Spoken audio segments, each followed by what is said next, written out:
So what if being average was also the ultimate wisdom? What if being right there in the middle was what we should all be aiming? I cannot help but think sometimes that when you're at one end of the spectrum or the other, you're simply defective. Either you're the smartest guy in the room and you have nobody to relate to in the room, or you're the dumbest guy in the room and you don't understand what's going on in the room. But in both cases, you're not really like functional and integrated in the process.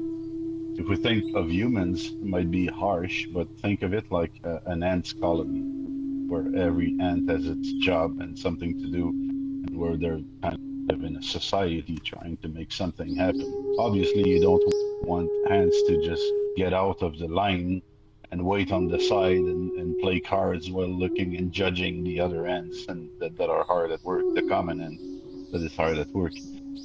So that's also a very interesting reflection when you look at the social order of other animals, when you look at how plants line up and how the survival of those organisms is arranged.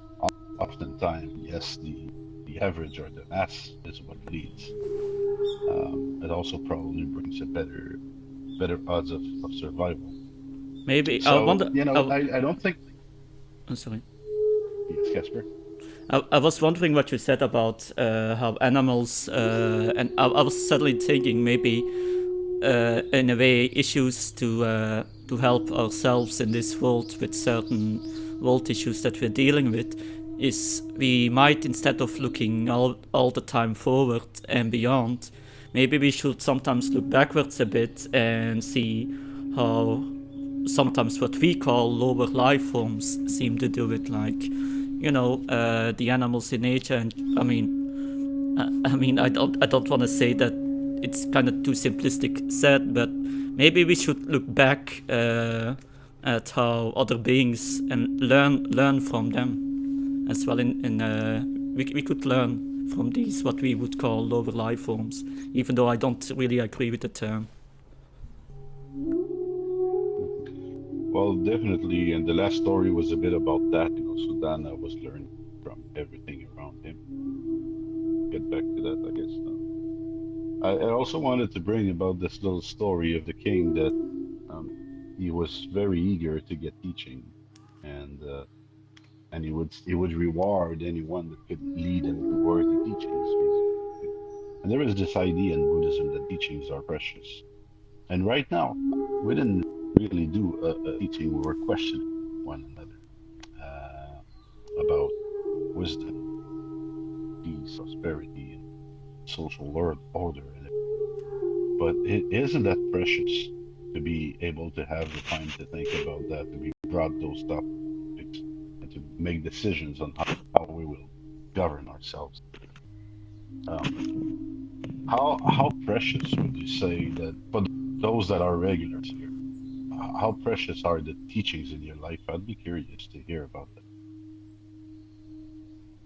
Well, I've managed to. I've been able to do a lot more with in my life, and to be able to control my anxiety in general. I've been going outside more often. I've been driving a car more often to different towns,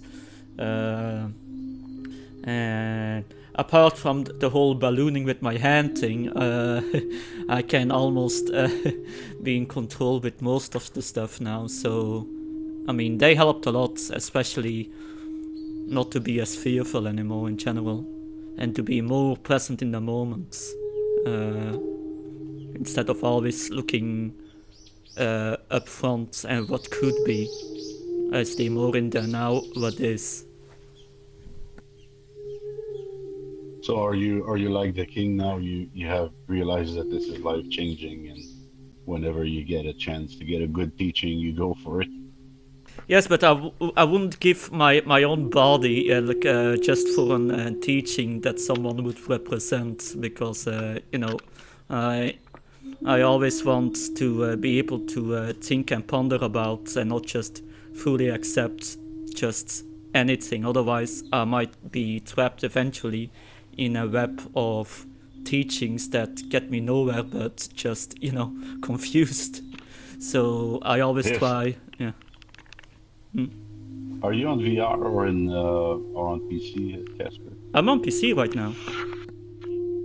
Okay. Just saying, I thought it was funny because it occurred to me as I was listening to you that a lot of us give our buddies up to come to that session. We get in VR and we put our buddy in a corner of the room and we start using our avatar's buddy. That's how we come to be in contact with the teaching, right?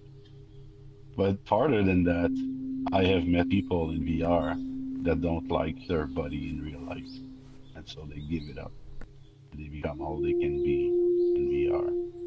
I have met, I guess, people who just can build a fantasy persona and multiply their possibilities in VR also. So isn't there a lot of giving up of the body in VR? Although we're not giving it to a demon, we're giving it up somehow to come and get some enjoyment and get some relationships and get teaching. Isn't it part of the Yeah. process? Isn't that the same as watching TV though? Because you're not really doing anything with your body. You're just focused Exactly. in on Disconnecting. what's going on there. Yeah. You are, and it's a form of distraction. The thing is that truth is unbearable. It's very difficult to look truth in the eye. Yes, Matt? Yeah, I would also say our real body is transient too. So, like this VR body is a bit more transient, but in the end, it boils down to the same. I think the thing is more how we think about it. I think we can do good things with the body. We can do good things with the real body. We can do good things with the VR body. And if we are not afraid to have these bodies, then I think we can Right. enjoy both worlds equally, and I don't think that's a bad thing. Just don't like you said, don't develop an aversion towards your real body. I think that would be a problem. I mean, Exactly.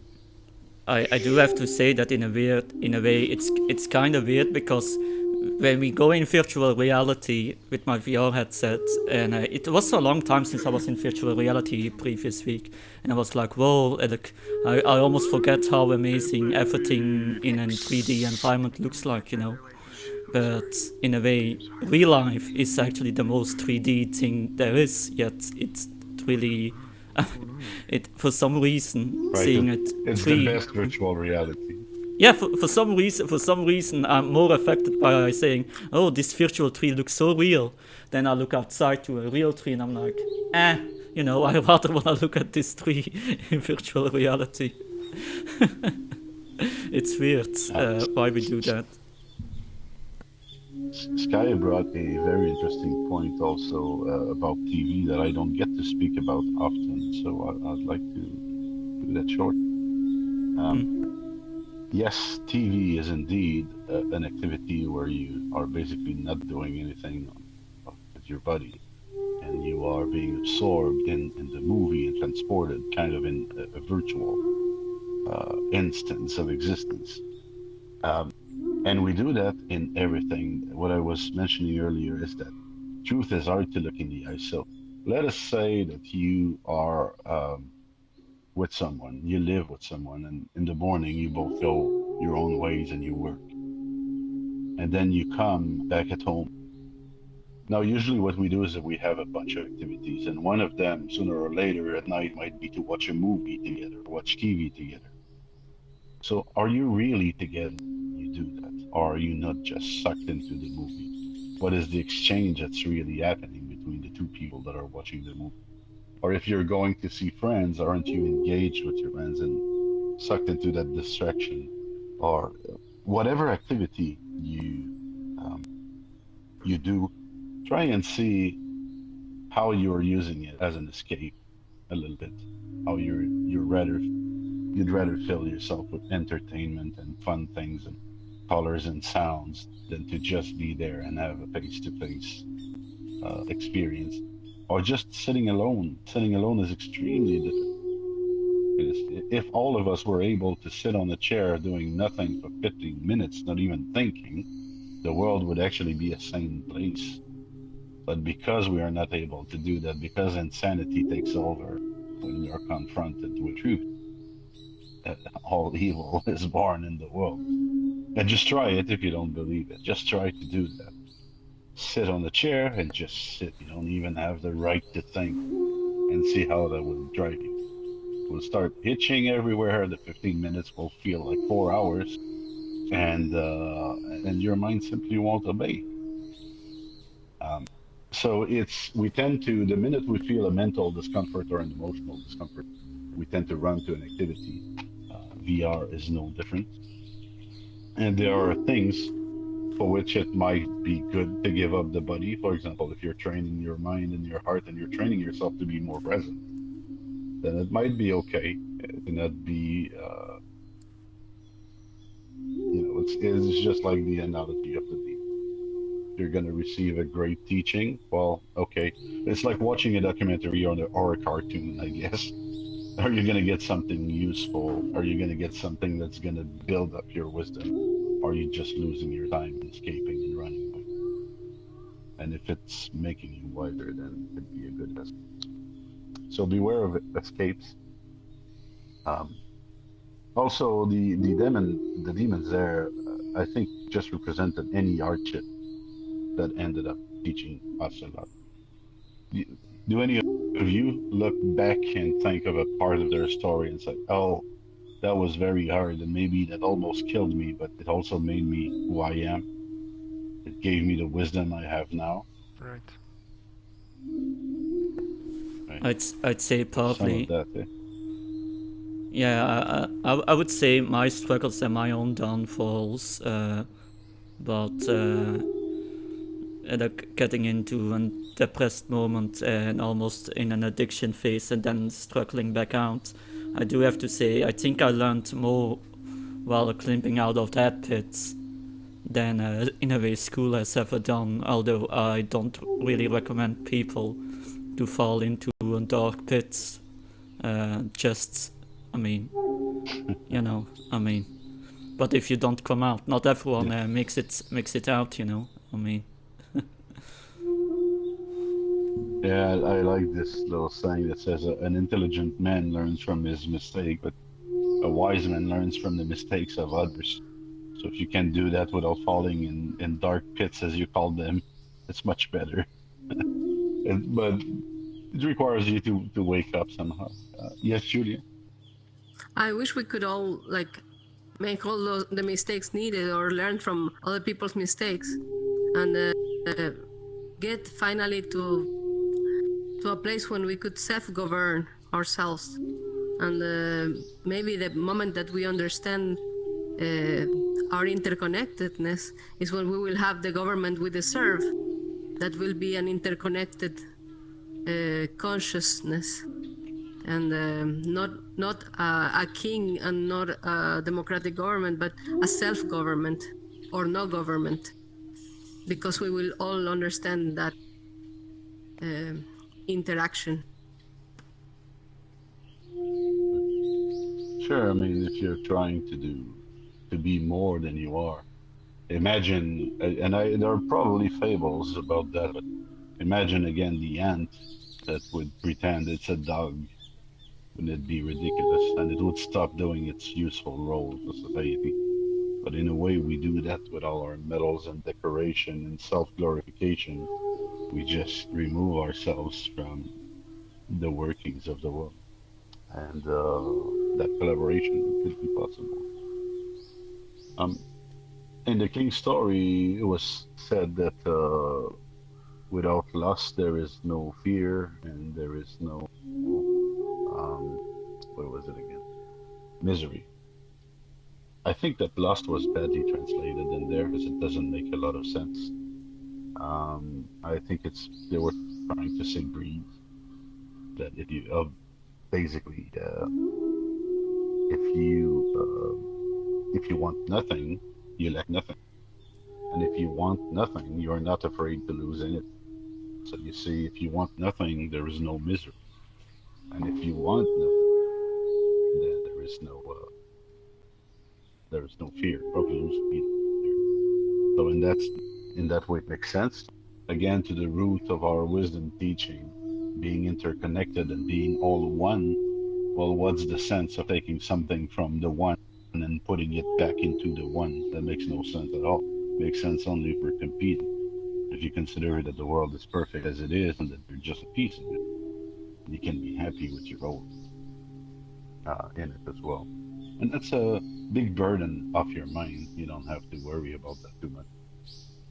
In one of the teachings that we read together not long ago, there was this man shot by an arrow that was making way too many questions. He wanted to know everything about the arrow before he accepted the remedy, and so he would die in the process.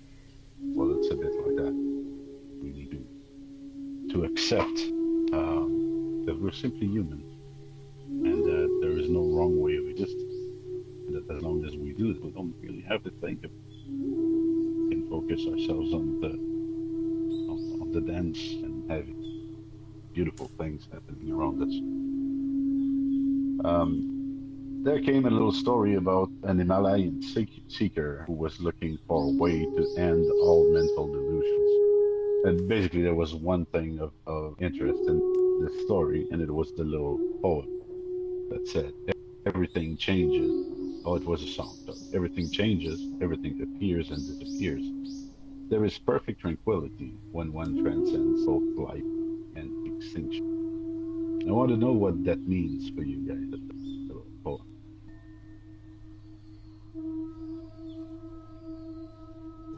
Well, for me, it was more like when I came back from the military to find my friends. They're all doing the same stuff that they've always been doing since high school. And it seems to me like they never grew up. But to me, it feels like I grew up because of the life trials that I've been through. And I think it's more like they haven't been through those, so they didn't get the same kind of experience, so they're still kind of stuck, if that makes sense. I don't know. Yeah, I can relate to that feeling that when we experience a lot, it's like we're going lots of places. You get this feeling of immobility, like you're going places and they're not, and therefore they don't have all of the lessons and the memories and the things you have experienced. But right here in this little poem, I'll read it again. So everything changes, everything appears and disappears. There is perfect tranquility when one transcends both life and extinction. So change and appearances and tranquility and life and death. What can we get from this? What do we understand?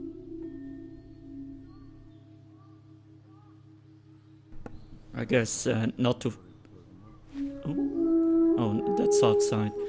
Maybe I guess not to fight the changes and maybe see the beauty in this whole changing of nature and stuff. I think it's the same thing as saying if nothing would die or if nothing would be eventually be lost, we probably wouldn't appreciate certain stuff as much as we do now, because we know we know that everything is temporarily. While if we know for certain it's everlasting, I mean, then you could say, I'm not going to really appreciate it now. Maybe I'll appreciate it in like 20, 30 years from now. I mean, such a thing.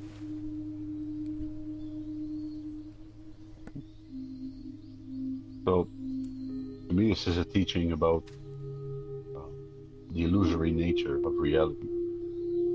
As Med was mentioning earlier, it's not only our VR body that lasts for only a game, but our actual body lasts for only a life. And our life is nothing compared to the life of a mountain, but even mountains erode away or open and break. Everything that we know, even space itself, is actually changing in nature and stretching according to physics at this time. So, knowing that everything that we know can go away in an instant or come back in an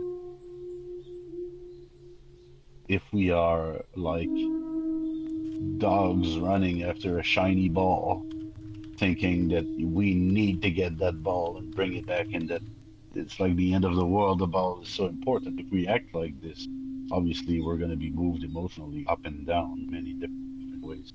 But if we know that nothing's going to happen if we don't fall and run after the ball, if we don't get attached to our surroundings, to the manifestations, to the illusion, then there is tranquility. And I guess what they're saying is that the most perfect tranquility is when you can bring that to matters of life. That when you realize that you are also transient and that you will die, and that's no big deal. When you can accept that for yourself, then you can accept that things around you are dying, born, dying. So I would say that was the big lesson. But also, if we go again back to the heart of wisdom of Buddhism, well, if we're just one, and if everything is just a manifestation of the ground, although I was a carrot and I did rot and disappear, and the same thing happened to my vegetable friends around me, aren't we still not all in the garden? Aren't the nutrients still there? So we're a manifestation of the ground, or a manifestation of the garden, and what sprouts and what goes away becomes a bit irrelevant. So there's great peace and faith to have in the garden. Um, then In a we way, had Sada Prabhudita. Yes, Jesper?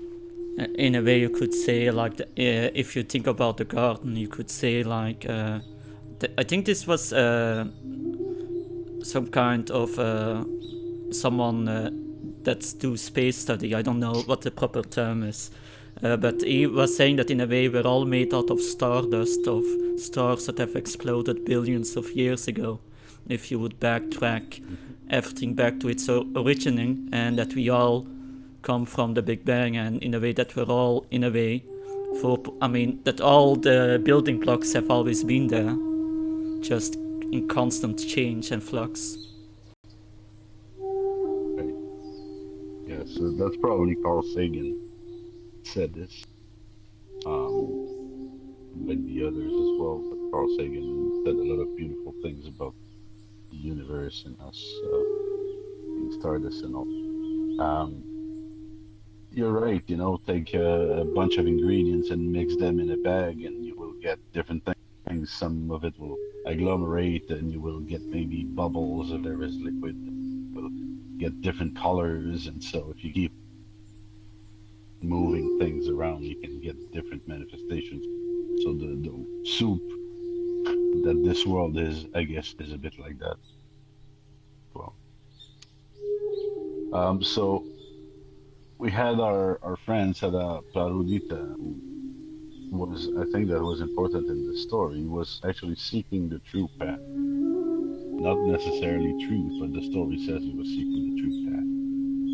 And then they tell us that he slept outside the ground, he became a slave, he was out of a job, out of money, out of luck, and ended up not being able to make enough to his teachers. And crown it all, he had to write the teaching that he received in his own blood that he pricked from his arm. Um, did Sada Prarudita find the true path, you would say?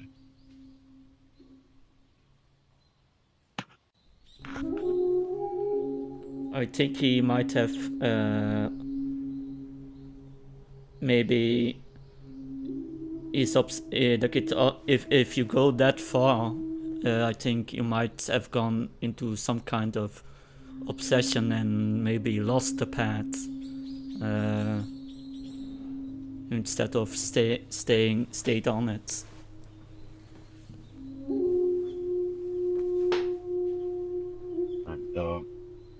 Should he have?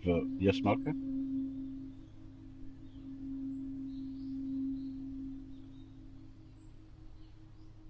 I don't hear you, Malka. I think you're muted.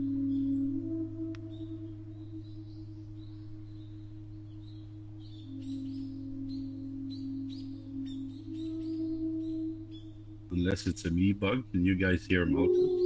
No. No. No, Yeah. we cannot hear her.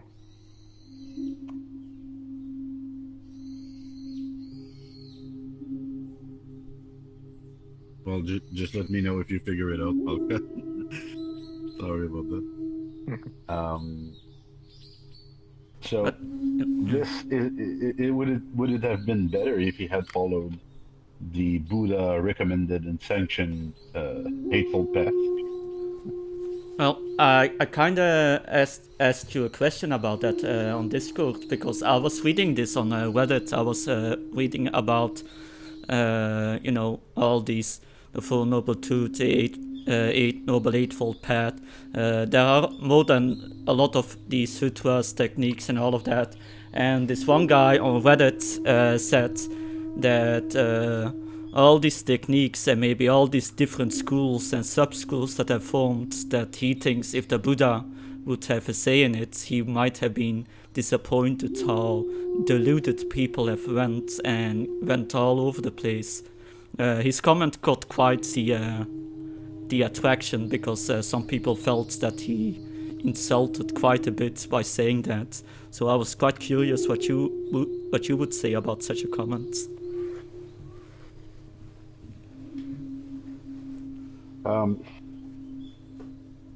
In the end, we are concerned with the end of suffering, right? This is the teaching of the Buddha, the Fourfold Noble Truth. If he taught one thing, it was the Fourfold Noble Truth. It was, I saw that there is suffering in the world, and I think I found a way to get rid of it, or at least to get myself off that dynamic. And then there are different methods, but the important thing is that there is suffering, and I found how to get rid of it. Now, first of all, is it possible to rid yourself of suffering if you have never suffered?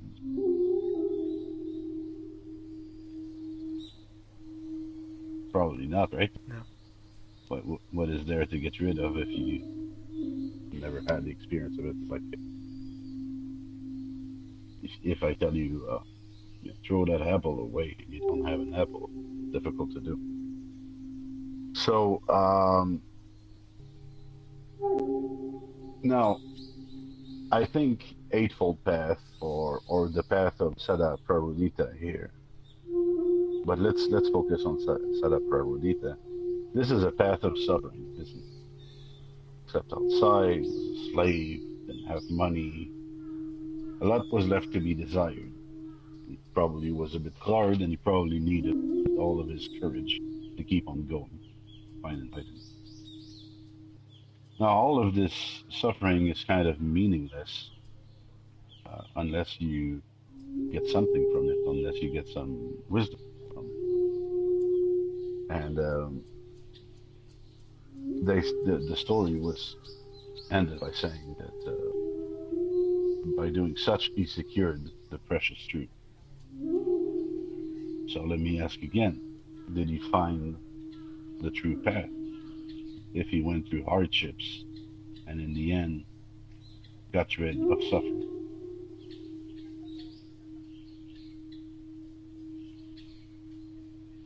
Yeah, Malka, is it working now? I don't know, I just changed the source to the webcam that I have on my table. So at least this works. I think yes, because if you can achieve the wisdom, even your heart is full of suffering, maybe you cannot feel that easy from the suffering itself. It's obviously a big part of you, but like, it's not saying that you cannot achieve the wisdom. In the end. Right. So I agree with you. That's the thing. It doesn't really matter what enlightens you, whether it's the Buddha or Christ or a can of soup that you have in your cupboard. What's important is that at some point you realize how you're causing suffering for yourself, and you find a way to live better and more harmoniously with yourself and with others. That's the essence of the Buddhist teaching. So when you look at the Eightfold Path and at different teachings in Buddhism, sometimes it makes you wonder if there are not just techniques to frustrate the ego and create some friction and create some suffering. Like they give you this impossible mission to be perfect, so that you are rubbing constantly against those things and asking yourself questions. Why am I doing this to myself, you know? And then at some point you may understand that you don't need to. So the Eightfold Path is basically asking you to be perfect in mind and in speech and in occupation and in everything, concentration, everything about you, your mind, your emotions, your body. That's the Eightfold Path. And you should be very, very good about it. If you take it literally, it will indeed frustrate your ego. It might become a source of pain in your life instead of becoming a source of enlightenment. But that's kind of until you break. Bodhisattva path is a bit like that. When you read those things about giving your body away or self-sacrifice and helping others until the end of times, again, there is suffering in this, but there is also the possibility of waking up. So I think that the different teachings, Casper, each of them come at a different thing, and they're trying to speak to your particular flavor of suffering. Some of them are probably better than others for you. Some of them won't speak to you at all. In Zen, they have a tradition of using the Zen stick, trying to wake you up through physical pain, slapping you with the stick or throwing a shoe in your face. That would be in Zen or crazy wisdom. And sometimes it's, you know, the student that is told in the stories that he received the shoe and then he achieves enlightenment and he starts laughing. Why? Because basically he saw that he's been exposing himself to shoes thrown for a long, long while, and all of a sudden he sees that that was not necessary and he was doing it to himself. He threw that shoe in his face. That's a bit subtle, that's not easy to understand, but Buddhism kind of works like that. You have to have experienced suffering enough to want to be rid of it, and to value the solution that is proposed in Buddhism too. If you're living a life of bliss already, what are you doing here? If your life is perfect in every respect and you're happy all the time, what more do you want? So it makes sense only in relationship to suffering, and I think most paths are there to play with that concept. So my take is that yes, he did find a true path, although not a standard one. And then the last story was about Sudana, who learned from his experience that there was true teaching to be gained from everything he saw or heard. And I wanted to ask, what did you learn this past week from the things you saw and heard? Anybody had an interesting insight to their practice or into the world recently?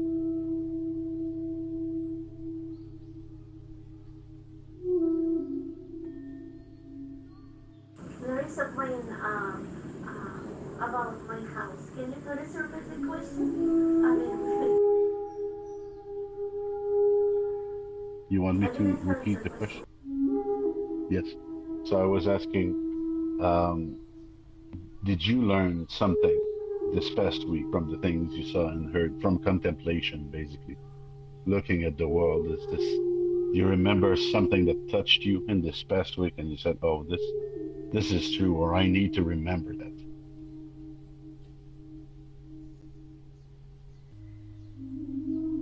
I only have one thing I'd like to add, if that's okay, in regards to this. Yep. Well, it's just, in regards to being, like, empathetic and compassionate towards others, we have to remember not to absorb their suffering and let it unstable or destabilize our states of peace, right? Because ultimately, like, I think it's only in our human nature to want to be compassionate and help others, but it can also, like, act as a disservice to us if we're not careful to balance these energies and what we're intaking and what we're putting out. You know, they need to stay in a state of, like, equilibrium. And then that's it. Mm-hmm. Right. So yes, that's a valid insight also. You know, if you've been helping people and you saw that afterwards you were upside down, well, maybe the way you approached the problem or the person was a bit too involved, or maybe you just stayed there too long. with certain members of my family, I noticed that things go well for 3 days, and that after 3 days, we've seen enough of one another. So sometimes it's like that. It's just that you have to respect the process. You have to respect everybody's receptivity, everybody's capability share, and your own resources to help. But it could be something really, really simple. Maybe you looked at a flower this week, at a tree, at the lake, at the weather, and you thought, oh, maybe you saw the clouds floating in the sky, brought an insight. Yes, man? So for me, I think what I learned again is like if you experience something very, really beautiful, it's really easy to get attached to it. Like if you, for example, go to a festival and there are all these people and everybody's happy and there's so much going on and you are happy and you experience all these beautiful things, and you come home and everything is still and quiet and you don't experience that anymore, then it's easy to suffer from that, right? A kind of blues. It's like a festival blues. So I think it's important to always keep in mind while you're experiencing this beautiful stuff that's also always transient, and it's really easy to get attached to it. So I kind of still have to get the hang of it, right? So that's what I was thinking about this week. Pleasure is addictive and it gets us in trouble. If you want to catch a dog, aren't you trying to attract the dog with food and stuff that smell good? That's one very good way to catch a dog, to bring his favorite meal, and he will come running, and then he will lose awareness of what's going on in the surrounding. Not long ago, they started to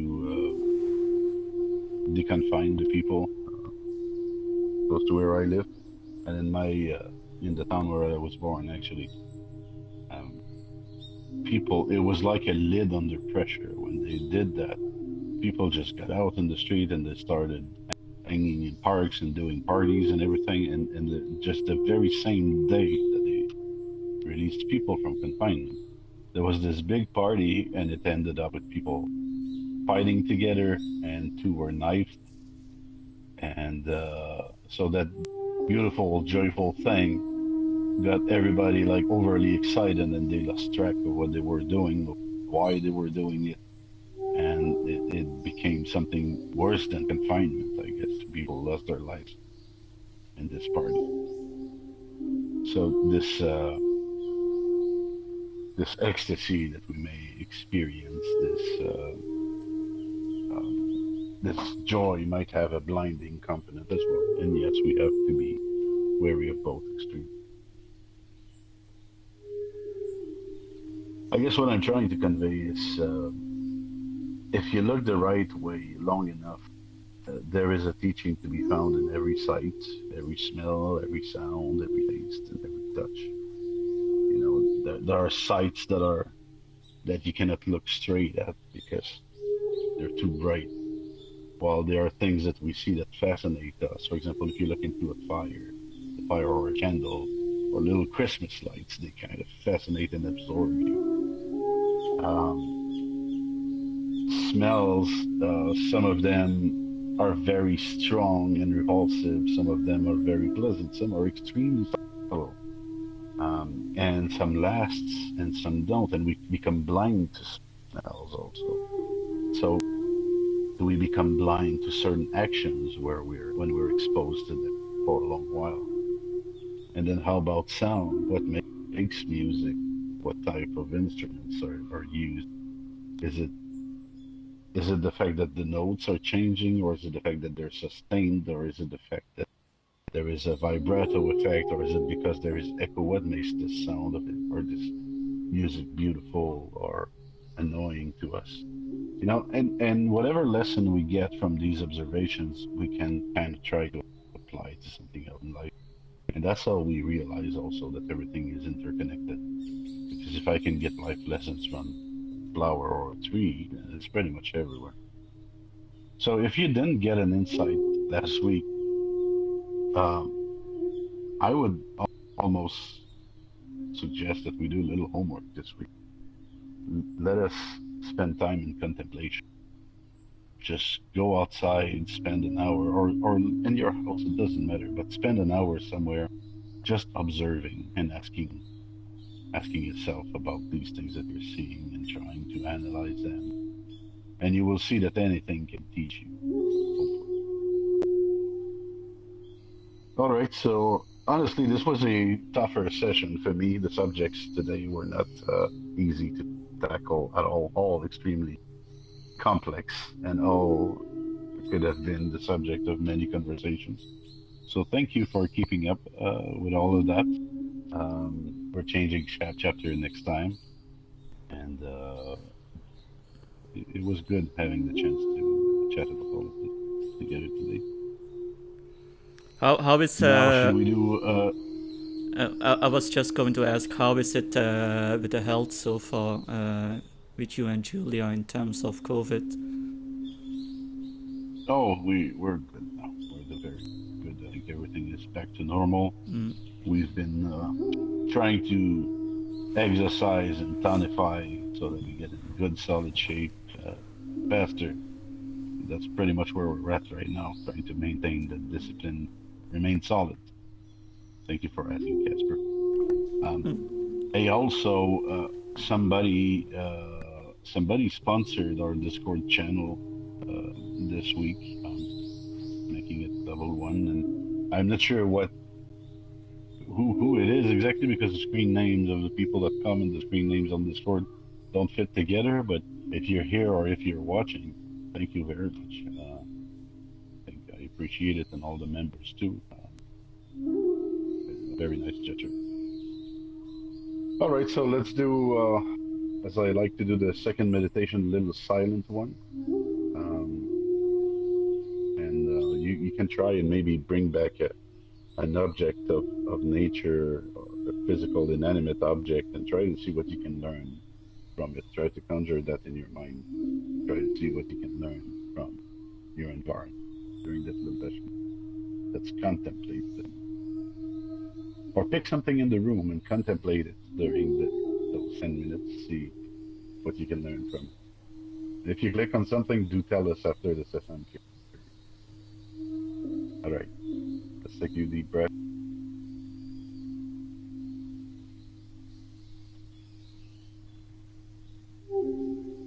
Of course, keep watching your breath as you do your contemplation. But you can put just 25 of your attention on it.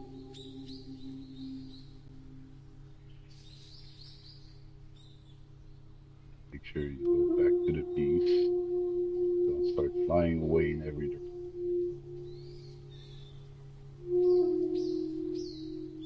Right.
And that is it. This little meditation session. So did somebody manage to get a little insight contemplating subject or something environment?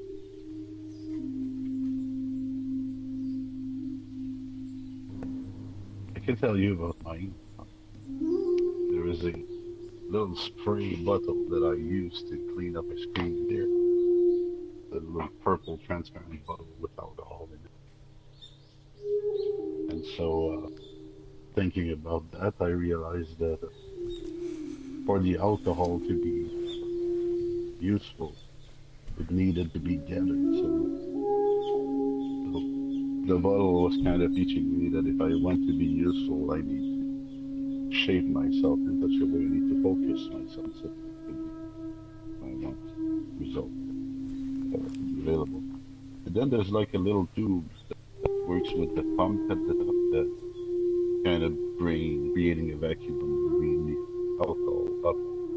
And so that made me think that sometimes it's useful to have somebody else that helps you go higher, climb higher.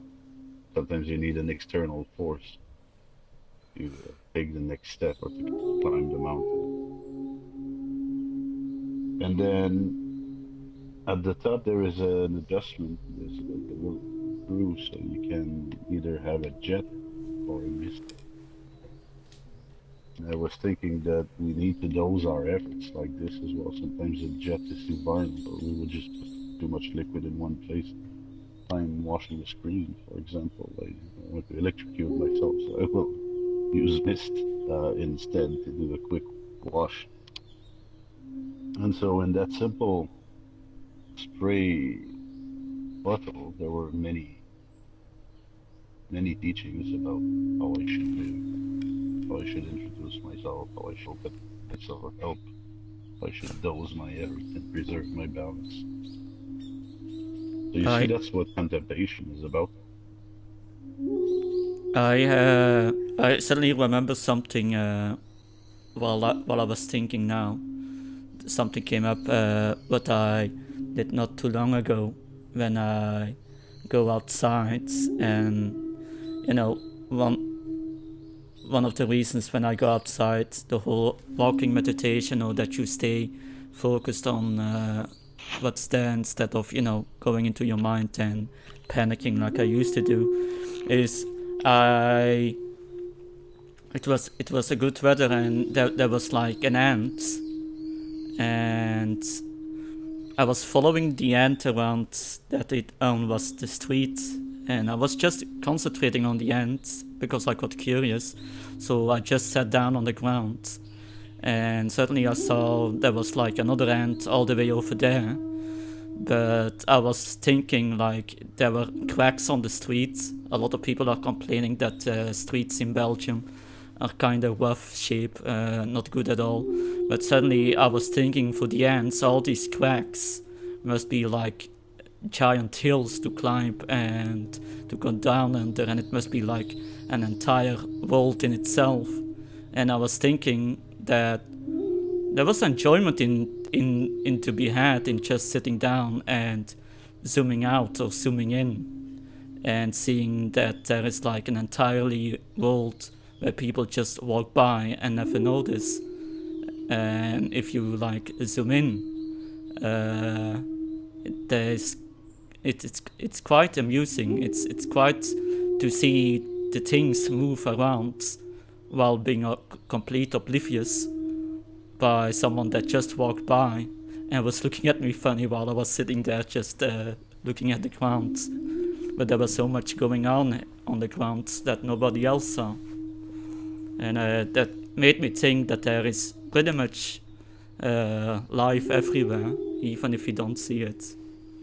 And probably also everything that is connected with each other.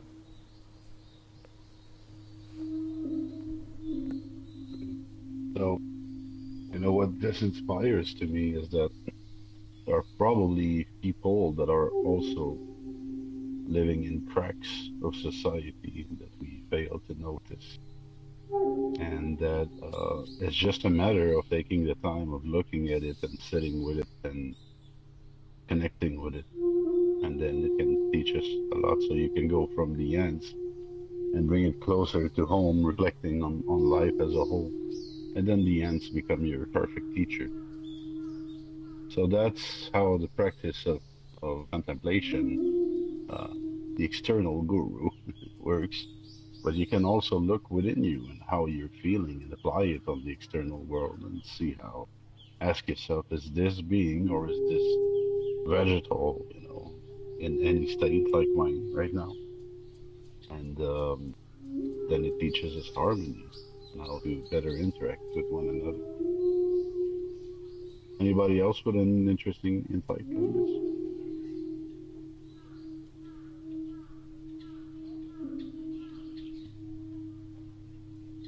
Then let us just disband for today. Thank you very much for coming again. And Julia, maybe let's do the dedication. Skylight was talking. Ooh. Oh, he disappeared for me. I'm sorry, Sky. Just a second.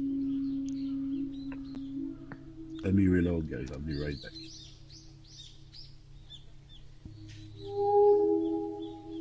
Ow. Oh.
Sky is not in the world anymore. It's been a while.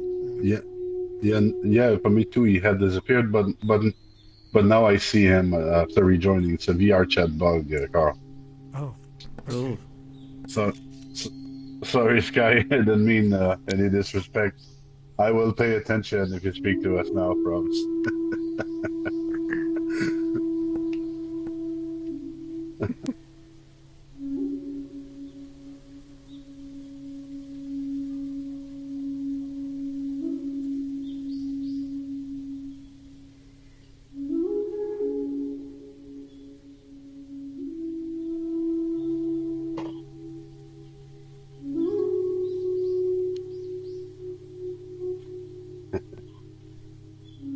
Right. Yeah, so imagine that, being taught something by a plank on the floor, just a board. Yeah. Yeah, but that's how awesome it is, actually. Why don't we pay more attention to all of that is the question, right? Exactly. Wisdom is all around, but we often fail to just bend over and pick it up. Well, it's very rewarding. Whenever I go on a retreat or withdraw for a couple of days, I kind of kick into that contemplative mode automatically. It's like one thing we don't have, I think, in modern societies is time. And when it's bestowed upon us, we don't really know what to do with it. Sometimes we're bored and we're looking for activities. But that's a very simple activity that's always available. Just start looking and contemplate, and somehow it happens to me naturally when I'm in that state of having too much time on my hand. Um, I hope you guys try that a little bit this week. And besides, I guess just thank you, right? Let us do the dedication, Julia, if you please, and I'll see you guys next week.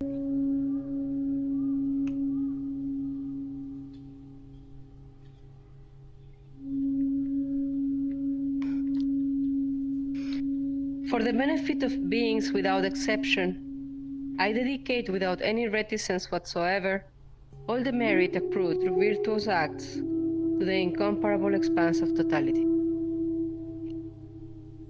Thank you. Namaste, everyone, and see you soon. Have a great week. Thank you. See you soon.